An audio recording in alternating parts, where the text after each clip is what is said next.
welcome to LifeTalk from May 23rd, 2017. I'm Mark Crutcher. And I'm Renee Hobbs. Thank you for being with us today. Well, as you can tell, Right. we have a different table here. Right. We're still growing with this LifeTalk Now Right. on Facebook and so forth. And we had a problem with the old table, so we had to replace it. The good news is we already had this table. So We did, We didn't yeah. have to buy anything. Right. We just changed it out. We just had to, Do a little construction here. exactly. Change things out. Yep, much better though. We can sit and kind of look at each other better and little talk better. to you guys, and Yep, that's right. we're good now. And we'll be making some more changes in the future. We've got some really exciting things planned because we want to bring you the best show we can possibly bring you and keep you updated on what's going on around the country. Yes. Well, Rennie, one of the things that's going on. And by the way, that's my nickname. Rennie, yeah. Yes, that's Renee. Yeah. Okay. Anyway, Yes. we've got a situation in Maryland that just, as you know, we've talked about this before. We've talked about it on Live Talk on previous shows. This is something that really angers me. Yes. In Hagerstown, Maryland, we have a Christian school, Heritage Academy, that has taken a young lady off of the school board, off the school council, and they're not allowing her to walk across the stage to get her diploma because she's pregnant. Right. Yeah, I mean, this is a very bright student. She's a 4.0 student and very involved with the school itself. Her father was very involved with the school. Right. Yeah, her father was on the school board. Yeah. And he resigned over this situation. Yeah. Just to bring you guys up to date, if you haven't watched Life Talk in the past, like I said, we've dealt with this before. Many years ago, I was doing a seminar, back when I was doing my old life activist seminars, training people how to articulate the pro-life position. One of the seminars I did was at a local Christian school here in Dallas called Christ for the Nations.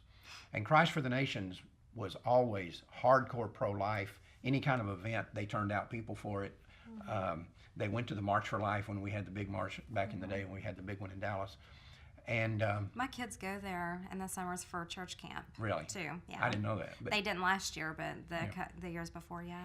anyway, I was doing a seminar for them. I had a really good relationship with them. We'd done a lot of stuff with them. We provided them a lot of materials and so forth. The day I was doing this seminar, I had lunch with the guy that was the headmaster of the school.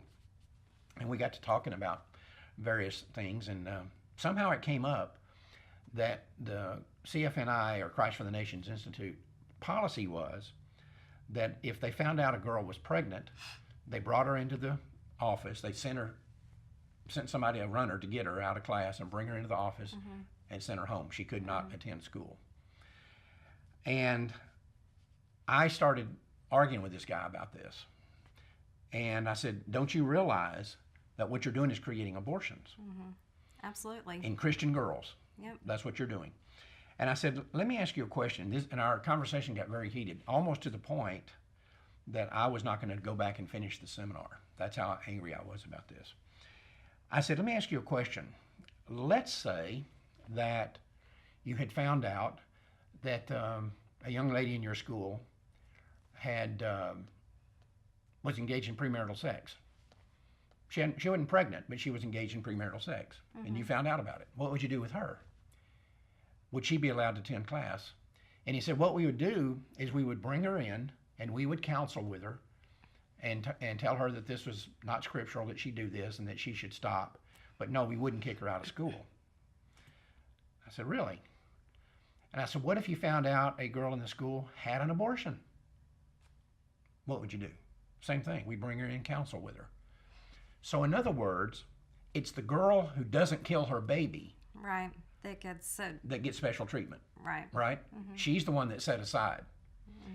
And I said, so what you're saying is that it's the baby that's the problem, not the premarital sex. Right. It's the baby that's the problem. Right. In other words, and I told this guy, and we've never spoken since this day, and up to that point we had a real good relationship. I said, in other words, you could hold a press conference today with the local director of Planned Parenthood, and you two would have the exact same position. You'd be saying, as Planned Parenthood does, premarital sex is not a problem. It's the baby. The baby. It's the baby that's the problem. Right. And he railed at that and said, that's not what we're saying at all. He said, we just have to have standards. I said, okay, you have to have standards, But when a young lady is pregnant, the standard has already been violated. And the standard was that she should not have been having premarital sex, not that she should not have gotten pregnant. Right. It's that she should not have been having premarital sex.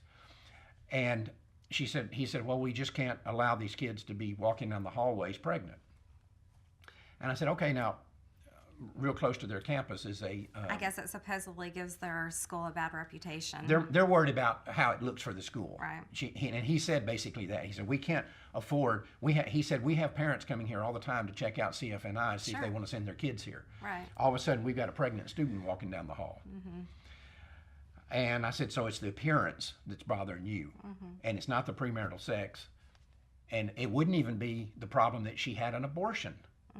It would be that she has a baby. That's the problem. So you agree with Planned Parenthood on all that. Yeah. And he said, well, we just have to have standards and we have to enforce those standards. And I said, okay, I can understand that. But that standard only applies if, and I told him, I said, look, if you tell me that you're going to throw out girls who get pregnant because of this standard, that's fine. But then in order to be consistent, you have to also throw out the girl who says that you found out is sexually active, or the girl that had the abortion. You have to throw her out too, but you admitted you won't do that, that you just bring them in and counsel with them. And I said, let me ask you a question. What about the boy? So you've got a girl here who's pregnant, and you won't let her go to the school. Right. I said, what if you found out that she was pregnant by another one of the students in the school? What would you do with him? And he'd give me the counseling deal again. He said, we'd bring him in and counsel with him about the sin that he's committed.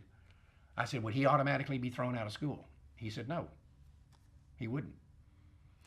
So it's only the girl, and it's only if she has the baby. Not if she gets pregnant, but not if she has sex, but only if she has the baby, continues the pregnancy. She's the problem, and the baby is the problem. Right.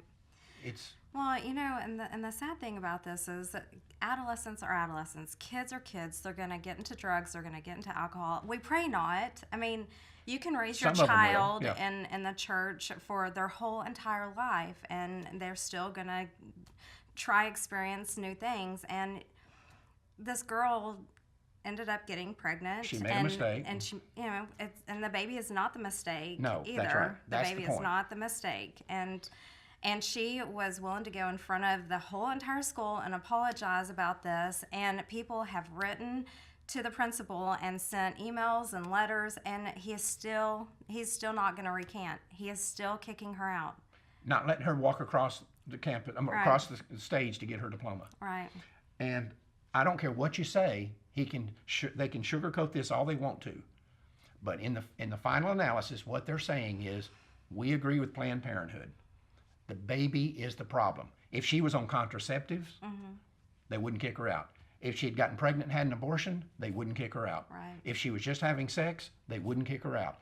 Only if she has a baby that she allows to be born. She can have a baby that she kills in a Planned Parenthood facility, and she can stay there. And she can walk across the stage and get her diploma. Yeah. But this is an obscenity. Yeah. Well, and the other students there, after seeing what this young lady has gone through, what if they turn up pregnant and absolutely what are they going to do? Yeah, exactly. What are they going to do? Are they going to go ahead and terminate the child because they want to graduate? I mean, if that's your option, that's what they're doing. It's sad. It's just sad. They're putting these young ladies in a situation that, like you said, this girl was willing to come out in front of the school and admit that she made a mistake and that she sinned and that she shouldn't have done it. But the baby shouldn't pay the price. Well, and what about all of those students that are having premarital sex that don't get pregnant? What about all the students still that do drugs, that drink? Are they going in front of the school or skipping school or whatever they're doing? Are they going in front of the school and asking for an apology because of what they're doing? No. And, you know, when I had this discussion with this guy down at CFNI, I asked him, he's talking about how we have to have standards. I said, do your standards include thou shalt not steal? Right? Now, they have a grocery store nearby. And I said, what if one of your students was caught shoplifting over at that store? What's your position with him? We bring him in and counsel him. But he doesn't get kicked out. Right, yeah. So if you don't kick him out, because his argument was, if we don't throw out this girl who's pregnant, we're sending a signal to all the other children that this is okay. Right. I said, oh, now, if you don't throw out this guy who's caught shoplifting, are you sending a signal that you think stealing from a grocery store is okay? Yeah. He said, I don't think we would be doing that. I said, well then, so any way you cut this, right. you can make all the excuses that you want to, but any way you cut it, what you're saying is the baby is the problem. Yeah. Now, I told you about a situation, and it wasn't too far removed from this in time. We were having a discussion in our adult Sunday school class at the Baptist church I was going to in Louisville about these issues. And there was all the parents in there had children, and one lady didn't have a child yet, but she was trying to get pregnant at the time. And I did a little experiment, and I went around the room and I said, let's go on a scale of 1 to 10. And what had brought this up was there had been a tragedy here in the North Texas area where some kids had gone out in their parents' car that night and gotten in a wreck, and a couple of them had gotten killed. And we were talking about what a tragedy it is to, can you imagine the police knocking on your front door and saying, hey, your child was just killed in a car wreck? The average parent can't imagine anything more horrific than this. Not at all. And so we were talking about traumas of raising kids, and I thought I'd do a little experiment. So I went around the room and I said, on a scale of 1 to 10, 1 not being a big problem at all, 10 being the ultimate problem, how big a problem would it be for you as a parent if you found out that your child, your daughter, was pregnant, or that your son had gotten a girl pregnant? How big, on a scale of 1 to 10, how big would that be? And they all agreed that a 10 would be the police knocking on the door telling you that your kid's dead. Absolutely. But then they all would come back and say, well, I think it's probably like a 7 or an 8 if I find out my daughter's pregnant or my son's got a girl pregnant. So okay, a 7. We'll put that down as a 7 or an 8.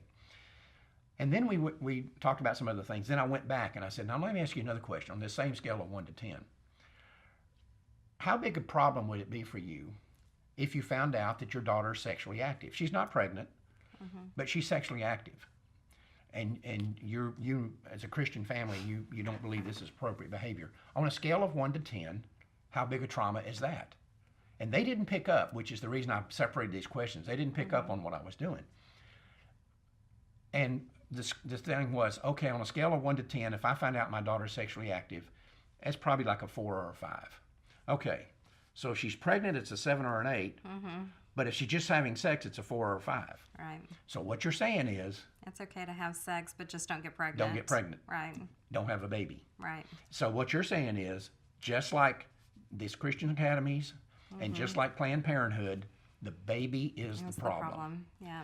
And until the Christian community gets beyond that, until we can look at this thing for what it really is, we're going to continue to have Christian kids having abortions. Because what you brought up earlier is the point here. I'll guarantee you next year, or maybe even this year, it may have already happened, there's another girl there that's turned up pregnant. And she's looking at what's happened to this girl, right, and knows, if I went and had an abortion, I wouldn't be in that situation. Yeah, nobody has to know about it. This is between me and the abortionist. And the abortionist, yeah. Right, and maybe I can get the guy who got me pregnant to pay for it. Yeah. Or maybe his parents will pay for it or whatever. Yeah. But the fact is, that's how a teenage girl in that school is going to look at it. You're exactly right in that they set a tone for the other kids in that school. Yeah. Yep, the baby is not the end of the world. There's many people out there, many resources to get help, to get diapers, to get clothes, whatever it is. The baby is not the issue. The baby is not the problem. No. But as long as the Christian community does things like this, what we're telling to Christian kids, the baby is the problem. Yeah. And so we it's can't, unfortunate. and we see these studies that are taken, for example, that show Christian kids that are in school, in church, going to a Christian academy, are as likely to engage in premarital sex as ones in secular schools, are as likely to have abortions, as likely to use contraception. And then we're shocked at this? Why would we be shocked at it when we create the environment that leads to it? That's right. I don't understand how just abysmally stupid some people can be and not see this. Right. But what you brought up earlier is the salient point here. They are creating abortions with these policies. Yes, they are. They can dodge it all they want to, but that's a fact. They are creating abortions. Absolutely. Because there's going to be other girls that are going to look at what happened to this young lady, or there's going to be parents whose daughter comes to them and says, hey, I got to tell y'all something. I'm pregnant. Right. Well, and they're going to say, do you remember what let's happened? What was this little girl's name? Maddie Runkles. Do you remember what happened to Maddie Runkles last year? Well, you're not going to put our family through that, and Right. you're going to get your diploma, Right. and you're not going to be suspended from school, which is what they wanted to do with her, make her finish out at home, Right. because she was an unsightly embarrassment because she has a baby with her. Yeah. It's, you know, Yep, I know, it's sad. this is something that really, as you know, I know. we talked about it around here, Right. really gets under my skin. Yes, it does. And for these Christian academies and Christian schools and Christian churches and so forth claiming that they're so opposed to abortion and they try to raise their kids in a certain way, and then they do things that directly lead to abortion. It's a guarantee that that's going to happen. Right. Not only the kids at this school, but the kids in other schools that read this. Right. That see this, and this has gone viral. Yeah, it's everywhere. It's everywhere. It's so absolutely everywhere.